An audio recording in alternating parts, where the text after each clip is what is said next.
ہر طرح کی تعریف اللہ کریم و منان کے لیے ہے، جو نعمتوں سے نوازنے والا، نوازشیں عطا کرنے والا اور بہت احسان کرنے والا ہے۔ میں اس پاک ذات کی حمد بیان کرتا ہوں اور گواہی دیتا ہوں کہ اللہ کے علاوہ کوئی معبود نہیں، وہ یکتا ہے اور اس کا کوئی شریک نہیں۔ اس نے رمضان کے روزوں کو بڑی حکمتوں اور اچھے مقاصد کے لیے مشروع کیا۔ میں گواہی دیتا ہوں کہ ہمارے سردار اور نبی محمد اللہ کے بندے اور اس کے رسول ہیں، اولاد عدنان کے سردار ہیں۔ اے اللہ، درود و سلام نازل ہو تیرے بندے اور رسول محمد پر، ان کی آل و اصحاب پر جو فضل و دانش اور عرفان والے ہیں۔ اما بعد، اللہ کا تقوی اختیار کرو اے اللہ کے بندو، اور اس دن سے ڈرو جس میں تم سب اللہ تعالیٰ کی طرف لوٹائے جاؤ گے، اور ہر شخص کو اس کے اعمال کا پورا بدلہ دیا جائے گا اور ان پر ظلم نہیں کیا جائے گا۔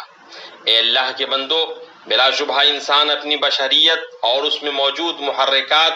اور فطری جبلتوں کی وجہ سے اس کا نفس کبھی کبھی راستے سے بھٹک سکتا ہے اور سیدھی راہ سے منحرف ہو سکتا ہے۔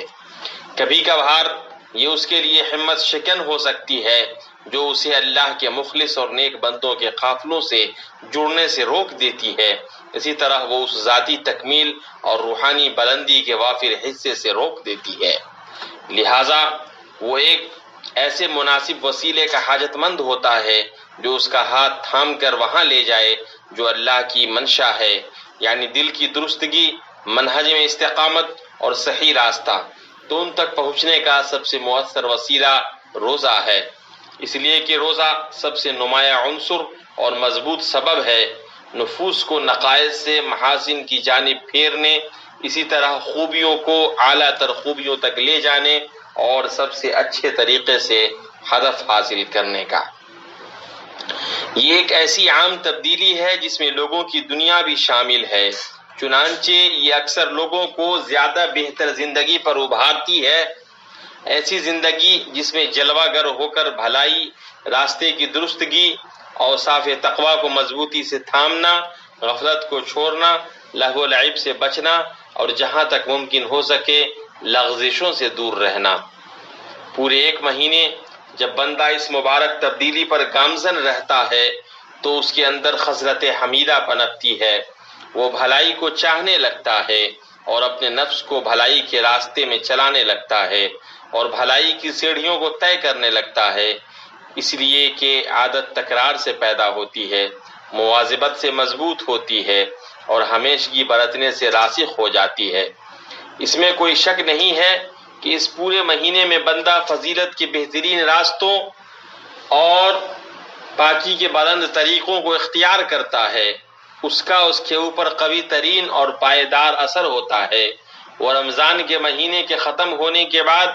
اسی طریقہ پر چلے گا اور یہ پاکیزہ طریقہ اس کی عادت لازمہ بن جائے گی۔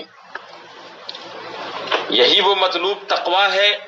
جسے بندے کا رفیق ہونا چاہیے۔ ماہ رمضان میں روزہ انسان کو اس تقوی کے لیے بطور خاص تیار کرتا ہے، چنانچہ وہ اس کے عہد پر قائم رہتا ہے، اس کو نبھاتا ہے، اس کی پاسداری کرتا ہے، نہ اس سے بھٹکتا ہے اور نہ کسی دوسری چیز سے اس کو بدلتا ہے۔ پتہ چلا کہ نفوس کو تقوی کے لیے تیار کرنا روزے کے واضح مقاصد میں سے ہے، بلکہ یہی وہ معیار اور مدار ہے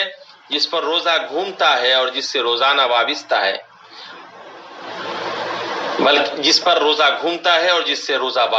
ہے، جیسا کہ بعض اہل علم نے کہا ہے کہ روزے کا ظاہری حکم کھانے پینے اور شہوت وغیرہ سے رکنے اور نیت سے متعلق ہے،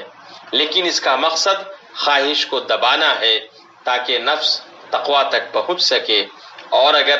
اس مقصد کا مخلوق کو بصراحت مکلف بنایا جاتا تو یہ بہتیرے لوگوں کے بس میں نہیں ہوتا، یہ شریعت کی باریکیوں میں سے ہے۔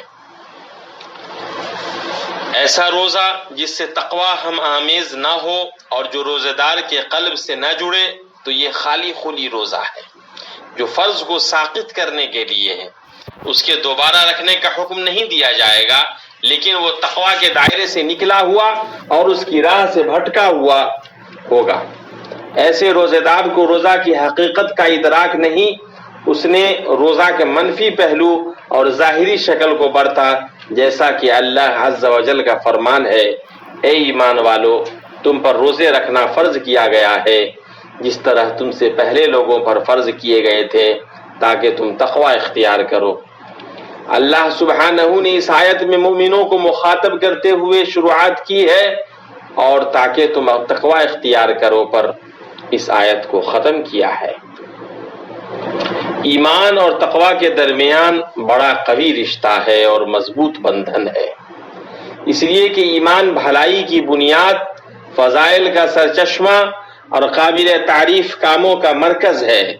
تقوی ایمان کی روح، اس کا ستون اور کامیابی کا راز ہے۔ اس آیت کی شروعات اور اختتام میں ایمان اور تقوی کو باہم جوڑا گیا ہے، جس سے یہ سمجھ میں آتا ہے کہ روزہ کا مقصد ایمان کی قسموں جیسے فضائل اور ذاتی و روحانی تکمیل اور تقوی کے محرکات دونوں ہیں۔ تقوی کے محرکات سے مراد اللہ سے پوری طرح ڈرنا اور خوف کھانا، صرف اسی سے رشتہ جوڑنا اور اس کے علاوہ سب سے علیحدگی اختیار کرنا ہے۔ اسی طرح روزے دار روزے کے منفی شکل اور اس کی مثبت حقیقت کو جمع کرتا ہے۔ منفی شکل سے مراد یہ ہے کہ وہ پیٹ اور شرمگاہ کی شہوتوں سے رکتا ہے، اور مثبت حقیقت سے مراد یہ ہے کہ وہ فضائل کے راستے پر چلتا ہے، سب سے سیدھے اور درست طریقے کو اختیار کرتا ہے۔ چنانچہ نہ تو وہ شور شرابہ کرتا ہے، نہ جھوٹ بولتا ہے، نہ جھگڑا کرتا ہے، نہ کسی کو گالی دیتا ہے اور نہ دشنام ترازی کرتا ہے۔ اور یہی وہ چیز ہے جس کی طرف رسول الہدیٰ صلوات اللہ وسلامہ علیہ نے اپنے اس قول کے ذریعے توجہ دلائی ہے کہ روزہ ایک ڈھال ہے، اس لیے تم میں سے جب کسی کا روزہ ہو تو نہ فحش باتیں کرے اور نہ شور کرے، اور اگر کوئی شخص اس سے لڑے یا اس کے ساتھ گالی گلوچ کرے تو بس وہ اتنا کہے کہ میں روزے سے ہوں۔ اس حدیث کو بخاری اور مسلم نے اپنی اپنی صحیح میں حضرت ابو ہریرہ رضی اللہ عنہ سے روایت کیا ہے۔ اسی طرح نبی صلی اللہ علیہ وسلم کا فرمان ہے، اگر کوئی شخص روزہ رکھ کر بھی جھوٹ بولنا اور اس کے مطابق عمل کرنا نہ چھوڑے تو اللہ تعالیٰ کو اس کی کوئی ضرورت نہیں کہ وہ اپنا کھانا پینا چھوڑ دے۔ اس کو امام بخاری نے اپنی صحیح میں روایت کیا ہے۔ اسی طرح نبی صلی اللہ علیہ وسلم کا فرمان ہے، کتنے ہی ایسے روزے دار ہیں جن کو روزہ سے صرف بھوک اور پیاس ملتی ہے، اور کتنے قیام کرنے والے ایسے ہیں جن کو قیام سے صرف رتجگا ملتا ہے۔ اس حدیث کی تخریج امام احمد نے اپنی مسند میں اور ابن ماجہ نے اپنی سنن میں صحیح سند سے کی ہے۔ اس کا راز یہ ہے، جیسا کہ حافظ ابن رجب رحمہ اللہ نے فرمایا، اللہ تعالیٰ کا تقرب مباحات کو چھوڑنے سے نہ مکمل ہوتا ہے اور نہ پورا ہوتا ہے۔ جب تک کہ اس کا تقرب نہ حاصل کیا جائے، محرمات یعنی جھوٹ، ظلم اور لوگوں کے مال، خون اور ان کی عزت کے ساتھ زیادتی کو ہر حال میں چھوڑ کر، جس نے محرمات کا ارتکاب کیا اور مباحات کو ترک کر کے تقرب حاصل کیا تو وہ اس آدمی کی طرح ہے جو فرائض کو چھوڑ دے اور نوافل کے ذریعے تقرب حاصل کرے۔ گرچہ جمہور کے نزدیک اس آدمی کا روزہ ہو جائے گا اور اس کے لوٹانے کا حکم نہیں دیا جائے گا۔ ابن رجب رحمہ اللہ کا قول ختم ہوا۔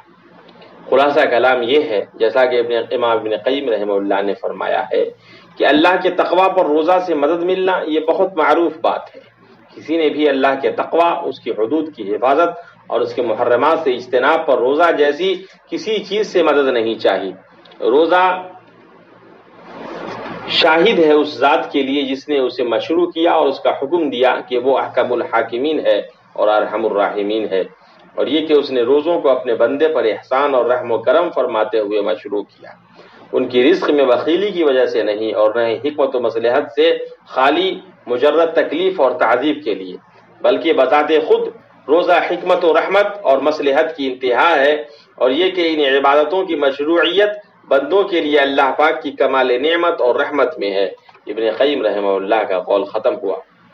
جان لو کہ اللہ کے حکم اور اللہ کے رسول صلی اللہ علیہ وسلم کی وضاحت کے مطابق اس مبارک مہینے کا روزہ دلوں اور عقلوں میں حد درجہ اثر کرنے والے پیغام کی مانند ہے۔ امت پر واجب ہے کہ وہ سارے جہانوں کے لیے اسے اللہ تعالیٰ کی کمال تابعداری، اس کے امر و نہی کے سامنے مکمل طور پر سرنگوں ہو جانے اور ان دونوں کو اپنی تمام محبوب چیزوں پر مقدم رکھنے پر واضح دلیل بنا کر پیش کرے۔ اور اسے نفوس کے تزکیے اور کمالات کے مدارج تک پہنچنے کی نشانی بنا کر پیش کرے، بھائی چارے کے بندھن کو مضبوط کرنے اور رشتوں کو مضبوط بنانے، باہمی شفقت و رحمدلی اور محبت و مدد کو پھیلانے کی دلیل بنا کر پیش کرے، خاص طور پر ان مشکل ترین اوقات میں جن میں مصیبت شدید ہے، جیسا کہ اس خطرناک وبا کی وجہ سے حالت پیدا ہوئی ہے، جس وبا نے ملکوں کو اپنا شکار بنایا اور ہر شہر میں پھیل گئی۔ تو اس بات کی سخت ضرورت ہے کہ باہمی شفقت، ہمدردی، محبت اور تعاون کا مظاہرہ کیا جائے، یہاں تک کہ اللہ تعالیٰ اپنے فضل و رحمت سے ہم سے اور تمام مخلوقات سے اس کے نقصان کو دور کرے، اس کے شر کو زائل کرے۔ اللہ تعالیٰ مجھے اور آپ کو اپنی کتاب کی ہدایت اور اپنے نبی صلی اللہ علیہ وسلم کی سنت سے فائدہ پہنچائے۔ میں اپنی یہ بات کہتا ہوں اور اللہ رب العزت سے اپنے لیے، آپ کے لیے اور تمام مسلمانوں کے لیے ہر طرح کی گناہوں سے مغفرت طلب کرتا ہوں۔ وہ بخشنے والا اور رحم کرنے والا۔